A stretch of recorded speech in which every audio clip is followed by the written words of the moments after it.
Photography খুব powerful media. আমি স্মরণ করতে চাই আমাদের শহীদুল আলম সাহেবকে। শহীদুল আলমের নাম শুনেছো তোমরা?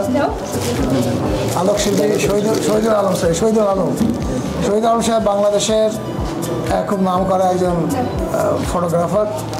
ওনাকে ইউকের একটা বিশ্ববিদ্যালয় থেকে অনারি ডক্টরেট দেওয়া হয়েছিল এবং উনি সম্প্রতি সেই ডিগ্রিটাকে প্রত্যাখ্যান করেছেন। কেন করেছেন জানো তোমরা? সেই বিশ্ববিদ্যালয় প্যালেস্টাইনের বিরুদ্ধে অবস্থান নিয়েছে, যার কারণে উনি ওনার ডিগ্রি প্রত্যাখ্যান করেছেন। এই যে একটা দৃঢ়মনতা, একটা সাহস যে আমি যে ফটোর মাধ্যমে সত্য তুলে ধরবো এবং আমি যেটা বিশ্বাস করি সেটাকে আমি দাঁড়াবো, এখানে যদি আমার স্যাক্রিফাইস করবো, এটা একটা বিরাট জিনিস। তো বাংলাদেশে আমি এই শহীদুল আলম সহ যারা এই জাতীয় দৃঢ়মনা লোক আছে, যারা এই শিল্পের সঙ্গে জড়িত, তাদেরকে শ্রদ্ধা জানাই। আশা করি তোমরা তাদের পথ ধরে তোমরা এগিয়ে যেতে পারবে।